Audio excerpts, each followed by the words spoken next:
오늘 함께 보실 말씀은 시편 7편입니다.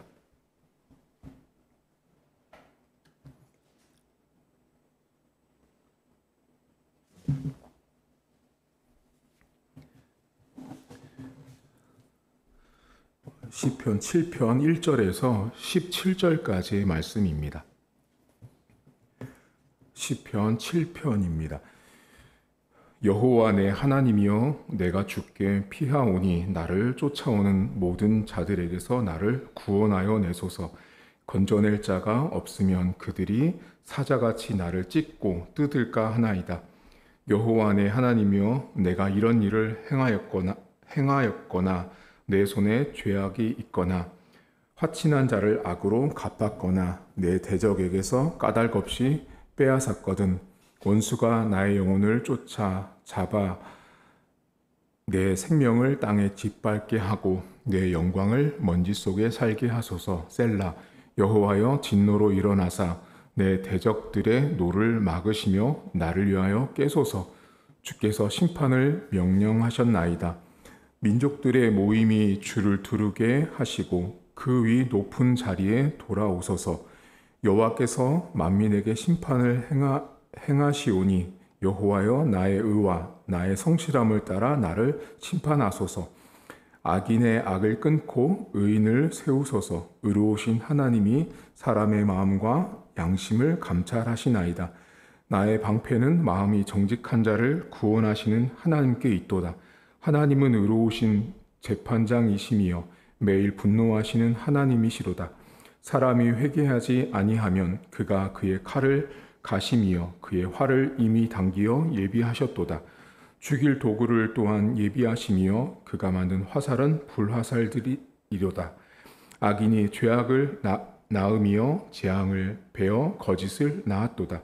그가 웅덩이를 만들며 제가 만든 함정에 빠졌도다. 그의 재앙은 자기 머리로 돌아가고 그의 포악은 자기 정수리에 내리리로다. 내가 여호와께 그의 의를 따라 감사하며 지존하신 여호와의 이름을 찬양하리로다. 아멘. 인생을 살면서 사람들은 피난처를 찾습니다. 보통 사람들은 내가 어려울 때 피난할 수 있는, 도망칠 수 있는, 나를 숨겨줄 수 있는 그 어떤 존재를 사람들은 갈망하고 찾고 요구합니다. 그래서 모든 사람들 안에는 두려움과 공포가 있다고 합니다. 인생에 대한, 또 자기 자신에 대한, 미래에 대한 두려움들이 있다 보니 내가 피할 수 있는 어떤 존재를 찾는데 가장 1차적으로 신을 찾습니다. 그래서 무신론자들 있잖아요. 나는 신을 믿지 않습니다라고 하는 사람들도요, 그들이 위험에 처하면 그 무신론자마다 평소에 자기 마음에 심고 있었던 신을 부른다고 합니다.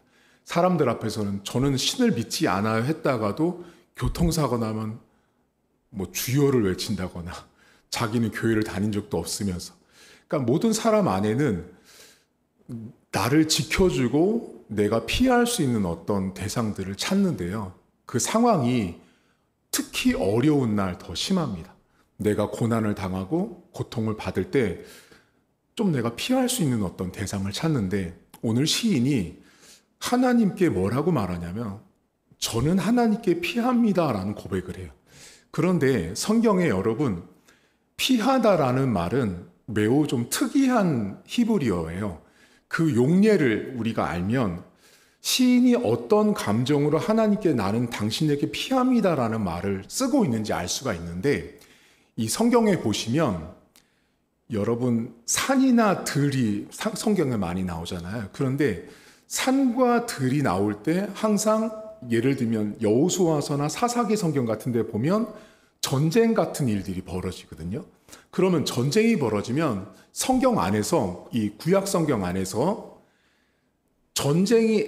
두 진영이 전쟁을 하면 반드시 어느 한쪽은 이기거나 지게 돼 있단 말이에요. 그러면 도망은 누가 쳐요? 진 쪽이 도망간단 말이에요. 그러면 진 쪽이 도망을 갈 때 이스라엘의 지형은 진 쪽이 막 도망가다가 숨을 수 있는 곳이 두 군데가 등장해요. 이스라엘 지형상. 그게 첫 번째가 산이에요. 산. 산과 산을 끼고 있는 골짜기. 그게 첫 번째고요. 두 번째가 뭐냐면 바위예요. 그러면 산과 바위의 공통점은 뭐예요? 제가 도망가고 있어요. 쫓겨가지고 전쟁에 졌어요. 막 도망가다가 산을 보고 바위를 봤어요. 그럼 저는 거기로 피하죠. 자, 그때 쓰는 말이 본문에 나온 피하다라는 히브리어예요. 아무 때나 그냥 가서 피하는 게 그냥 집에 숨다 이런 게 아니고요. 산과 바위에 숨을 때 쓰는 말이에요. 자, 그럼 제가 막 패배했어요. 막 도망쳐서 산에 숨고 바위에 숨었다라는 산과 바위의 공통점은 뭐예요? 둘 다 움직이지 않아요. 항상 그 자리에 있는 거예요. 자, 그러면 시인이 지금 저는 하나님을 피난처 삼습니다라는 말은 시인이 어떻게 하나님을 바라보고 있냐면요. 인간은 매번 흔들리는데 하나님은 한 번도 흔들릴 적이 없는 산처럼 바위처럼 항상 그 자리에 계신 분인 거예요. 문제는 나만 거기로 달려가면 되는 거예요. 그러니까 시인이 하나님 앞에 피하는 모습은 항상 그 자리에서 떠나지 않고 내가 당신께 피하기를 기다리고 계시는 마치 산처럼 바위처럼 계신 하나님을 시인은 보고 있는 거예요. 여러분에게 하나님은 그런 존재세요? 제가 보면 그런 존재일 때도 있고 그렇지 않을 때도 있어요. 어느 때는 하나님이 정말 든든한 산처럼 나를 지켜주는 것 같은데 엄청난 환란이 오면은 제 경우를 들면 언덕도 안 되는 것처럼 하나님은 언데간데 없이 어디 계시지? 마치 욥기에 나오는 욥처럼 거기 친구들처럼 불안한 거죠. 하나님은 항상 변하지 않고 산처럼 바위처럼 항상 그 자리에 계시는데 문제는 우리가 우리의 느낌과 감정에 따라서 산이 높았다가 낮았다가 바위가 컸다가 작았다가 해지는 모습이 마치 우리가 하나님을 대하는 모습과 유사합니다. 근데 오늘 성경에 시인이 하나님을 그렇게 피난처 삼는데 이 상황을 잘 보시면 원수, 악 이런 말들이 계속 시인이 고백을 하고 있어요. 여러분 어디 보시냐면 2절을 보세요. 5절에 보시면 원수가 나의 영혼을 쫓아 잡아 내 생명을 땅에 짓밟는다는 말을 하기 전에 2절에 보시면 이런 표현을 쓰거든요. 건져낼 자가 없으면 그들이 사자같이 나를 찢고 뜯는다라고 표현해요. 여러분 우리가 아무리 고통스러워도요. 여러분들은 혹시 아무리 힘들어도 목사님 사자가 나를 찢는 것처럼 힘들어라고 표현하는 분은 저는 지금까지 여기 시편에 나온 이 시편 기자 말고는 일반 성도 중에는 만나본 적이 없어요. 우리는 보통 이런 표현을 쓰지 않거든요. 사자가 물어 뜯는 것처럼 뜯어서 찢고 그런 것처럼 내가 지금 그렇게 힘들다고 고백하지는 않거든요. 근데 지금 시인은 그 시대 속에 물고 뜯는 거에 있어서 1번이 누구였냐면요. 사자였어요. 자, 그러면 구약시대에 물고 뜯는 거에 1번이 사자였다면 지금 이 시인이 겪고 있는 고통의 수준이 범상치 않은 거예요. 그럼 사자가 한번 물어 뜯거나 찢으면 어떻게 되겠어요? 살지 못하는 거예요. 그러니까 이 시인은 그냥 한마디로 말하면 사자의 밥이라고 생각한다면 그냥 죽음의 직전까지 가 있는 상태인 거죠. 죽겠어요, 목사님. 죽겠어요, 하나님 아버지 하는 지경까지 이 사람이 시인이 지금 가 있습니다. 그런데 6절을 보세요, 여러분. 시인이 하나님 앞에 이렇게 하소연을 합니다. 부탁하고 기도하 여호와여 진노로 일어나사 내 대적들의 노를 막으시며 나를 위하여 깨소서. 주께서 심판을 명령하셨나이다 말씀하며 막아달라고 말하고 깨워달라고 고백을 합니다.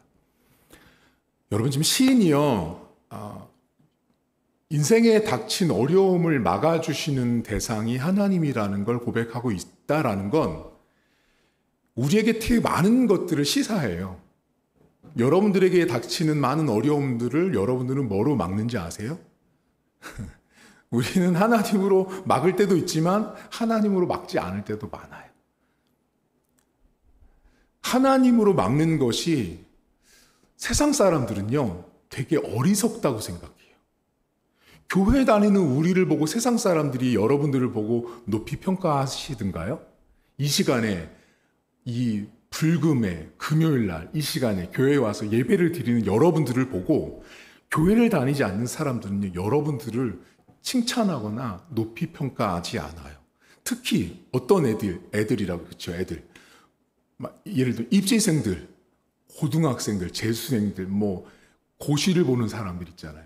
그 사람들 가운데 내가 하나님 앞에 이 하나님이 내가 하나님께 피하고 나의 모든 걸 막아주기 위해서 난 하나님께 예배하러 가, 기도하러 가라고 하면 함께 공부하는 학우들이나 친구들이요, 어리석다라고 말합니다. 그 시간에 영어 단어 몇 개라도 더 암기하지라고 생각합니다. 그게 세상 사람들이에요. 근데 지금 시인은 하나님 막아주시고 하나님이 깨워달라고 고백해요. 여러분 여쭤볼게요. 하나님은 깨셔야 돼요? 이 성경을 잘 보시면 하나님은요, 깰 필요가 없죠. 하나님은 성경에 보면 주무시지도 않는 분이에요. 그러니까 하나님이란 분에게는 인간이 생각하는 잠이라는 개념이 없는 거죠. 잠이라는 개념이 없어요. 만약에 여러분 하나님이 주무시잖아요. 큰일 나요.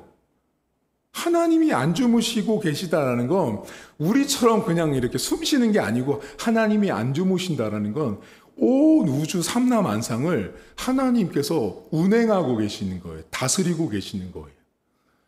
그러니까 사실 하나님은 늘 깨어 계신 거죠. 사실은 늘 깨어서 모든 우주 만물과 우리 인생사를 항상 지켜보고 계시는데 지금 시인이 뭐라 그래요? 마치 주무시는 분처럼 깨워달라고 말하잖아요. 뭐예요? 다급한 거예요.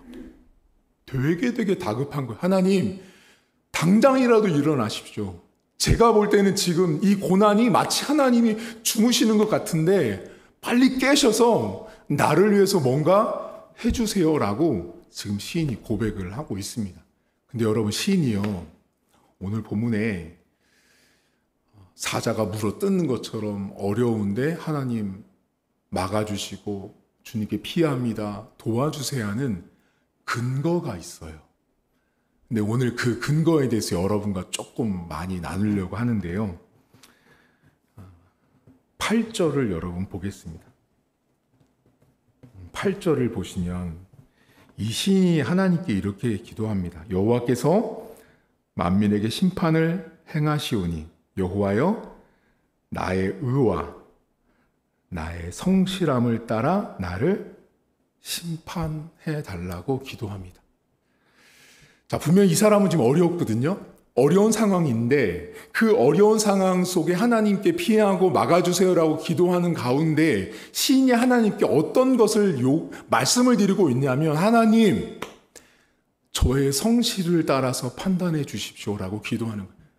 바꿔 말하면 하나님이 지금 나에게 어떤 도움을 주시고 어떤 일을 행하실 때 하나님 앞에 제가 인생을 살면서 나의 성실함을 따라서 판단하시면 됩니다라고 말해요. 이 말은요, 아무나 못한다고 전 봅니다. 자, 여러분들이 하나님, 자, 제 성실을 따라서 한번 판단해 보세요. 이걸 어떻게 말해요? 성실이라는 히브리어 뜻은요, 완벽하다라는 뜻이에요. 성실하다는 건 완벽하다는 뜻이거든요. 이게 어떤 의미냐면, 내가 일을 하잖아요. 내가 일을 1부터 10까지 한다고 할 때 1번도 하고 2번도 해서 쭉 10번까지 번호 한 번도 이렇게 취소 안 하고 1번부터 10번까지 다 하는 완벽. 그게 성실이에요, 성실. 근데 지금 시인이 뭐라고 그러냐면, 하나님, 내가 하나님 앞에 살았던 내 성실을 따라서 나를 판단해 달라고 고백하고 있어요. 여러분들은 이 고백이 가능하세요? 여러분 성실하세요? 성실을 이제 목회자의 성실과 성도의 성실을 한번 생각해 보려고 하거든요. 누구부터 할까요? 저부터 매를 맞을까요? 자, 저에게 있어서 성실은 뭐 같으세요? 목회자에게 성실. 제가 나중에 우리 이제 주일학교 아이들에게도 한 번은 말하겠지만, 뭐 많이 들으시겠지만, 저는 무진장 성실한 사람이에요. 어떻게 성실한지 알려드릴게요. 저는요, 대학교 때부터, 아니, 고등학교 때부터 공부를 어떻게 했냐면, 그때부터 저는 생각했어요. 저는 지금까지 술, 담배를 해본 적이 없어요. 끊은 게 아니고. 하나님이 저의 그 모습을 보셨다고 좀 봐요. 한 번도 한 적이 없어요. 그럼 고등학교, 대학교 때 어떻게 공부를 했냐면, 도서관에 갈 때요, 그 1번 자리를 막기 위해서 5시 오픈하는 도서관을 새벽 4시 반에 가서 앞에 가서 줄 서서 시작했습니다. 전 하루를. 공부할 때. 그 성실이 목회자가 된 이유까지도 연결이 됐는데, 목회자에게 성실은 뭔지 아세요? 제가 이런 걸 여쭤보면 성도님들이 이렇게 말씀하세요. 목사님, 기도를 한 10시간씩 하셔야죠. 전도도 많이 하시고요. 여러분, 그건요, 당연한 거예요. 목회자에게 성실은 지금 말씀드린 기도하고 전도하고 행정하고 이런 것들은요, 그냥 당연한 것들이에요. 그러면 진짜 주 전공이 뭐예요? 목회자에게 있어서 주 전공은요, 신방이 아니에요. 행정도 아니고요. 뭐예요? 목회자에게 있어서 주 전공 과목은 선포자예요. 선포자. 제가 주로 무슨 일을 해요, 여러분, 교회에서? 제가 주로 하는 일이 뭐예요? 항상 설교하잖아요, 여러분. 목사에게 주 전공 과목은 전파하는 자예요. 그러니까 나팔수예요, 나팔. 여러분에게 그냥 이 성경을 알려드리는 거예요. 신학교를 왜 가요? 이거 알려주려다 보니까 공부를 해서 배우는 거예요. 제가 나팔을 불어야 되는데 정확하고 올바른 나팔을 불어야 되잖아요. 그러다 보니 가서 훈련을 받고 공부를 하는 거예요. 그러면 목회자에게 성실은 뭐냐면요, 이런 교회가 있어요. 하루에 신방을 20가정 이상 한다. 자, 그게 성실이에요? 제가 생각하는 목회관과는 너무 다르다고 저는 봐요. 목회자는요, 자, 신방을 했어요. 그래요. 20가정을 하루에 했어요. 일주일 내내 20가정을 했어요. 그러면 여쭤볼게요. 이거 준비는 언제 해요? 그렇죠? 저는 여기 자리에 와서 계속 선포하는 사람인데요. 밖에 나가 있어요. 계속 운전하고 돌아다녀요. 신방해요. 그러면 주일날은 일주일에 딱 교회 한 번 오시는 성도들이 대부분 다. 그럼 일주일에 딱 한 번 오시는 성도들한테 제가 처음 만나요. 일주일 만에 만나는데 제가 설교를 성실하게 준비 안 하면 그분들은요, 그냥 비유를 빗대면 밥 한 그릇을 드시고 가는 게 아니고 이 밥그릇 안에 쌀 한 톨 드시고 집에 가시는 거예요. 배부르겠어요? 배가 안 부르지요, 당연히. 밥 한 공기를 먹어도 배가 안 차는데 그릇 하나에 쌀 한 알 드시고 가는 거예요. 목사는요, 하나님이 구약시 때부터 선지자를 부르시는 건요, 말하라고 부르시는 거예요. 그렇게 불순종한 요나를 왜 불렀어요? 가서 외치라고요. 말하라고요, 가서 그러니까 사역자는 말하는 사람이에요. 끊임없이 말하는 사람이에요. 그럼 제가 여러분에게 성실은요, 설교예요. 저는 평생 그렇게 믿고 산 사람이에요. 목회자의 성실은요, 어디에 나타나냐면 설교를 들으면 저 사람이 성실한지 안 한지를 100% 알 수 있어요. 저는 그래서 여러분이 들으면 목사님이 어떻게 저렇게 스스로 말할 수 있어 하겠지만 저는 성실합니다. 하나님 앞에 지금까지 그렇게 살아왔습니다. 근데 그 설교를 준비하는 성실함이 매우 어렵습니다. 솔직히 말씀드리면 어렵습니다. 하지만 제가 해야 되는 가장 큰 성실은 여러분에게 혼자 설교를 잘 준비해서 여러분 앞에 서는 거예요. 그리고 하나님의 말씀을 전하는 자입니다. 목회자들 가운데요, 설교 표절하는 분들이 엄청 많거든요. 설교 표절이 뭐예요? 요즘에 인터넷 가면 여러분들 유명한 목사님들 설교 다 들으시죠? 사이트만 검색하면. 가서 설교 듣다가 막 듣잖아요. 그럼 모를 것 같잖아요. 그럼 그 중에 좋은 한 단락을 딱 뽑아와서 자기 것처럼 만들어서 그 한 단락을 이렇게 뻥튀기를 합니다.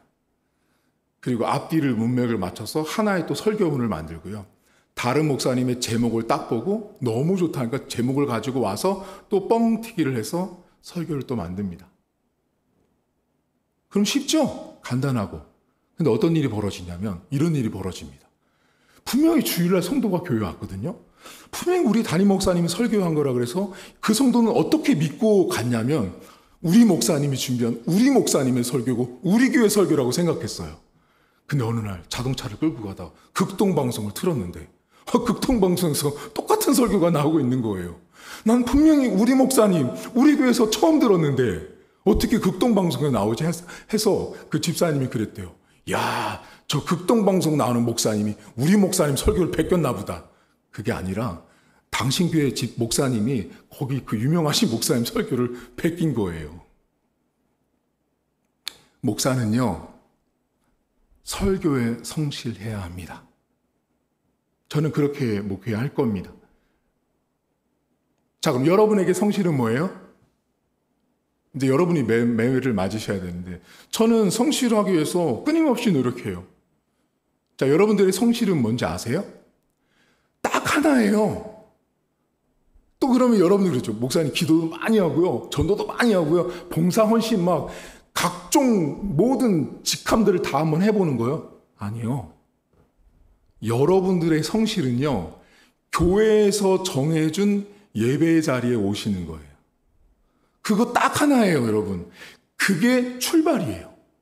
성도에게 있어서 가장 성실함의 표현은 예배의 자리에 나오는 거예요. 그것만큼 성실함이 없습니다. 근데 일부러 노골적으로 여러분, 예배를 빠지는 분들도 있어요. 일부러. 우리 목사님 듣기 싫어. 오늘 교회 가면 누구 또 만나? 안 가? 해서 예배를 빠지는 분들은요, 이미 성실에서 제외된 분들이에요. 여러분에게 있어서 성실은 예배의 자리를 지키는 것입니다. 여러분 이제 나이 들으셔서 나중에 이제 권사님 되시고 소천하셔서 천국 가실 때까지 다른 거 안 하셔도 돼요. 교회에 오셔가지고 어떤 분들이 있냐면 이 봉사에 목말라하는 분들 가운데 이런 분들이 있어요. 다른 교회 가보면 뭔가 막 해야 될 것 같은 거예요. 막 성가대도 해야 될 것 같고, 막 찬양팀도 해야 될 것 같고, 막 교사도 해야 될 것 같고, 막 그래요. 근데 이런 게 있어요. 그렇게 열심히 하고 싶어서 막 교육자들 막 찾아오거든요. 근데 어떤 일이 발생되냐? 주일날 예배를 듬성듬성 와요. 예배도 잘 안 드려요. 근데 봉사는 하고 싶어요. 그분은 뭔가 순서가 잘못된 거예요. 본인이 내가 먼저 예배도 1년을 52주도 한 번도 결석하지 않고 예배를 못 드리는 분이 어떻게 교사를 해요?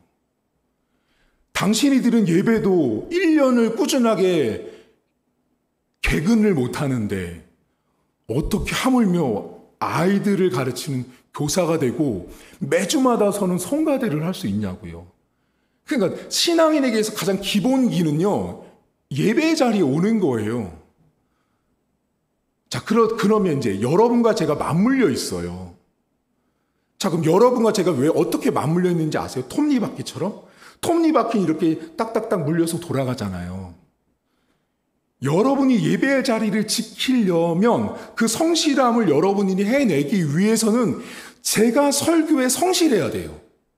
제가 설교에 성실해야 여러분들은 그 성실을 믿고 또 예배 자리에 오시는 거예요. 그게 이렇게 맞물려 있어요. 그러면 교회라는 곳의 책임은 저에게도 여러분에게도 있지 않고 우리 모두에게 같이 있는 거예요. 근데 가장 큰 출발은 저부터 시작이에요. 제가 항상 성실해야 합니다. 하나님 말씀 앞에 성실해야 됩니다. 여러분들은 예배의 자리에 성실하시면 됩니다. 제가 여러분들에게 뭐 크게 요구하지 않잖아요. 우리 교회 뭐 아무것도 아니에요, 여러분. 예배에 오세요. 어떤 분한테 제가 그랬잖아요. 우리 교회 집사님한테 다른 날 안 오셔서 주일날만 오시라고. 진짜 그분 주일날만 오세요. 잘하시는 거예요. 주일날만 오셔서 그 주일을 지키는 것 자체가 성실함이에요. 성실함. 오늘 시인은 하나님 앞에 원수와 악인들 앞에 하나님께 피하며 나를 막아주시고 나를 도와달라고 말을 해요. 그런데 이 사람이 자신을 하나님 앞에 내세우는 데 있어서 출발이 자신의 성실함이었는데요. 이 사람이 악인에 대해서 아주 놀라운 말을 합니다. 그게 몇 절이냐면 15절과 16절을 보세요. 이 시인이 이렇게 말합니다. 그가, 이거 악인이에요, 여러분. 그가 웅덩이를 파서 만들었어요. 제가 그 악인이 만든 함정에 빠졌도다. 그의 재앙, 악인의 재앙은 자기 머리로 돌아가고 그의 포악은 자기 정수리에 내린다라고 말하죠. 여러분 여기 보세요. 이게 뭐냐면 악한 자가 함정도 파고 재앙도 만들고 포악도 만들었는데 이게 지금 누구한테 돌아가고 있냐면 악인에게 그대로 돌아가게 하는 거예요. 혹시 여러분 부메랑이라는 거 아세요? 부메랑? 오늘 제 설교 제목이 부메랑이에요. 오늘 설교 제목이. 왜 부메랑인지 아세요? 지금 이 시인이 되게 힘들거든요. 자, 힘든데 자기를 괴롭히는 악인이 있는 거예요. 근데 악인이 자기를 위해서 함정도 팠어요. 그리고 재앙과 폭력까지 있는 상황이에요. 근데 어떻게 해요? 그걸 악인에게 그대로 돌아가게 해요. 부메랑은 던지면 자기에게 다시 돌아오잖아요. 근데 제가 오늘 여러분과 좀 나누고 싶은 게 있어요. 지금 시인은 악인이 던진 부메랑이 악인에게 그대로 돌아가게 해달라고 기도하죠. 그렇게 기도하고 있거든요. 여러분들은 혹시 부메랑을 누가 던져야 된다고 생각하세요? 지금 시인은 악인이 던지면 악인에게 오죠. 제가 왜 이 말씀을 드리냐면 신앙인들이요. 부메랑을 죄송해요. 지가 던지고 앉아 있어요. 부메랑을 자기가 던진다고요. 부메랑을 내가 던지면 누구한테 와요? 나한테 오죠. 그러니까 지금 시인이 어떤 얘기를 하냐면 그 부메랑은 악인이 던지면 악인한테 가게 되어 있어요. 근데 신앙인들이 어떻게 살고 있냐면 악한 자들, 나에게 힘들게 하는 자들에게 원수를 갚기 위해서 내가 부메랑을 제작하고 만들어서 부메랑을 내가 직접 던진다는 거예요. 근데 성경은 악을 갚기 위해서 너희가 피를 흘리지 말라고 그러시거든요. 그러니까 여러분들이 부메랑을 던질 필요가 없어요. 자, 그러면 악인이, 목사님 이럴 수 있잖아요. 악인이 부메랑을 던졌는데 악인에게 안 갈 수도 있잖아요. 맞아요. 그럼 그때 어떻게 할 것 같으세요? 아까 시인이 하나님을 뭐라고 표현했죠? 피난처라고 얘기했죠. 그 피난처를 언제 쓰나 그랬어요? 가장 높은 산, 한 번도 움직이지 않는 바위에 하나님을 빗댔단 말이에요. 신학자들이 이런 이야기를 합니다. 부메랑을 악인이 던졌는데요. 바람 때문에 부메랑이 악인에게 안 갈 것 같잖아요. 그럼 어떻게 할 것 같으세요? 하나님이 그 부메랑을 딱 다시 틀어가지고 악인에게 온다고 합니다. 높은 곳에 계신 하나님께서 부메랑이 악인에게 가고 의인에게 갈지 안 갈지를 하나님이 만약에 잘못됐으면 하나님 방향도 틀어서 악인의 머리에 가게 하신다라는 거예요. 여러분 삶에 괴로운 일이 있죠. 고난도 있고 환난도 있어요. 그런데 내가 마치 함정에 빠진 것 같고 내가 재앙을 당한 것처럼 보여지게 되는 상황과 사람들, 여건들을 제가 만날 때, 우리가 만날 때 여러분 제발 부메랑을 제작하지 마세요. 여러분들이 오늘 시인처럼 사시면 돼요. 하나님, 저도 부메랑 하나 만들어서 던지고 싶은 마음이 굴뚝 같은데 제가 던지지 않겠습니다. 다만 저들이 파놓은 함정, 저들이 만든 저 재앙과 폭군이 폭력이 그들 머리에 돌아가도록 하나님이 일하십시오. 우리 교회 성도님들은 제가 지금까지 만났을 때 부메랑을 만드시는 분은 없었어요. 또 모르죠. 집에 가서 또 혼자 계실 때 부메랑을 열심히 깎고 계실지도 모르겠지만 부메랑은 절대 만들지 마십시오. 악인이 만든 함정은 악인이 빠지게 되어 있습니다. 그래서 여러분, 우리가 말이나 행동할 때 여기 본문에 나온 악인처럼 사시면 안 돼요. 의도를 가지고 함정을 만들려고 한다거나 의도적으로 뭔가 재앙을 만드는 사람처럼 살면 결국은 어떻게 되는지 아세요? 내가 그 함정에 걸립니다.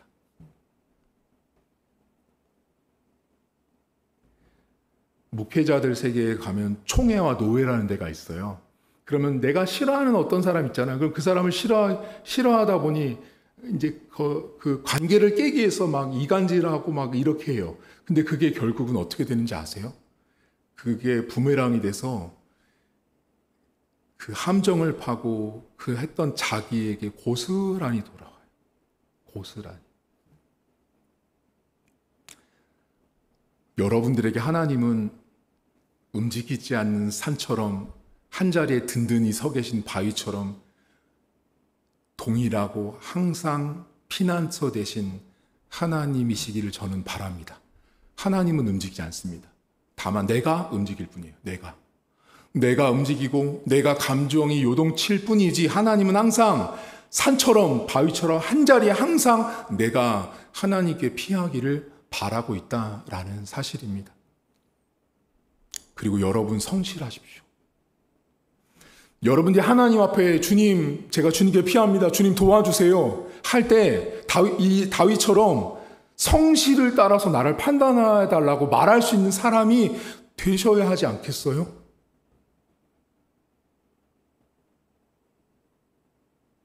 그래도 우리 이 금요 성령 집회에 오신 우리 가족들 있잖아요. 요분들은요, 최소한 성실하세요. 성실하세요. 요 자리를 항상 지키고 계시기 때문에 성실하세요. 마지막 세 번째로, 부메랑은 그냥 악인이 만들어서 던지게 냅두세요. 악인이 부메랑 만들어서 던진다고 너도 함정 파니? 그래 나도 함정 판다. 너도 나 욕했니? 나도 욕한다. 아니요. 그냥 여러분들은 가만히 계세요. 하나님이 하세요. 못 참겠으세요? 그러면 허벅지를 찢으세요. 하나님, 제가 도저히 못 참겠어요. 나한테 저 함정 파고 나를 저렇게 했는데 나도 부메랑 만들겠어요. 아니요. 절대 그러시면 안 됩니다. 신앙인은 하나님께 심판을 맡기셔야 해요. 오늘 여러분 기도하시면서 하나님께 피하는 기도를 드리셨으면 좋겠고요. 그리고 여러분 안에 혹시라도 나에게 함정을 파고 나를 힘들게 하는 사람들이 있다면 기도하세요.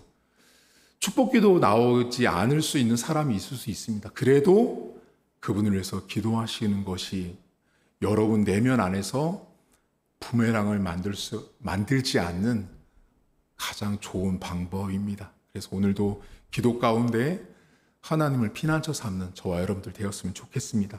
하나님 아버지, 오늘 시인은 움직이지 않는 산처럼 흔들리지 않는 큰 바위처럼 당신의 백성들이 언제든지 피할 수 있는 대상으로 하나님을 고백하고 있습니다. 하나님은 분명히 변함이 없는 분이십니다. 어제나 오늘이나 내일도 항상 하나님은 동일하게 당신의 백성들을 돕고 계시고 피난처 되시기 위하여 늘 한자리에 머물고 우리를 돌보고 계십니다. 문제는 저희들의 태도와 감정, 상황들이 변할 때마다 하나님도 산이 언덕처럼 변하고 바위는 자갈처럼 변하는 것처럼 하나님을 그렇게 우리가 보는 태도와 관점들이 만들어집니다. 하나님, 우리를 견고하게 붙들어 주시고 믿음이 흔들리지 않도록 하나님 살펴주시길 원합니다. 하나님, 성실함으로 주님 앞에 판단받기를 원하는 신앙생활을 한다면 얼마나 주님 앞에 멋지겠습니까? 하나님, 성실은 결코 쉬운 일이 아닙니다. 목회자로 성도로 살면서 하나님 앞에 성실함이 무엇인지 항상 돌아보게 하시고, 성도들 앞에 성실한 목회자가 누군지, 또 하나님 앞에 성실한 성도가 누군지를 항상 돌아보면서 설교 앞에 성실한 목회자 되게 하시고 예배 앞에 성실한 성도들 될 수 있도록 은혜를 더하시길 원합니다. 하나님, 나에게 함정을 파는 사람들이 있습니다. 나를 해코지하고 나에게 비난을 쏟고 나에게 욕을 하고 나에게 대해서 험담을 하는 많은 사람들이 있을 수 있습니다. 하나님, 그때 우리 마음 가운데는 항상 그들 머리로 돌아가야 될 그 부메랑은 악인이 던지고 악인이 받으면 하나님께서 말씀하신 대로 성취됩니다. 근데 문제는 우리가 하나님 자꾸만 부메랑을 만들려고 합니다. 우리가 만들 필요가 없습니다. 우리 안에 자꾸만 똑같이 해주고 싶은 마음들이 들 때마다 하나님 아버지, 부메랑은 악인만 만들 수 있다라는 거, 악인만 만들어야 하고 그것이 하나님이 정한 악인을 향한 하나님의 징계라는 사실을 잊지 않게 하시고, 혹시 내 안에, 내 주변에 내가 미워하거나 싫어하거나 내가 부메랑을 만들어서 던지고 싶은 사람이 있다면 그를 축복하며 기도하는 이 시간 낼 수 있도록 하나님 도와주시고, 이 시간도 하나님 앞에 기도할 때 우리의 피난처가 되신 하나님 아버지, 우리의 감정의 피난처, 우리의 생각의 피난처, 우리의 육신의 피난처, 우리 경제의 피난처, 우리 건강의 피난처 되신 하나님 아버지 앞에 기도할 때 그 피난처 되신 하나님께서 지켜주시고 보호하시고 공급하신 은혜를 오늘 기도회 가운데 경험할 수 있도록 은혜를 베풀어 주옵소서. 이제는 우리 주님 예수 그리스도의 은혜와 하나님 아버지의 살아계심과 성령의 위로교통 충만하심의 역사가 오늘도 하나님을 피난처 삼고 설교 앞에 성실하고 예배 앞에 성실하기로 다짐한, 또한 내가 나를 힘들게 하는 사람을 향하여 내가 또다시 동일하게 부메랑을 만들어서 악을 악으로 갚지 않겠다라고 다짐한 사랑하는 성도들 머리머리 위에 이제부터 영원토록 함께 있을지어다. 아멘.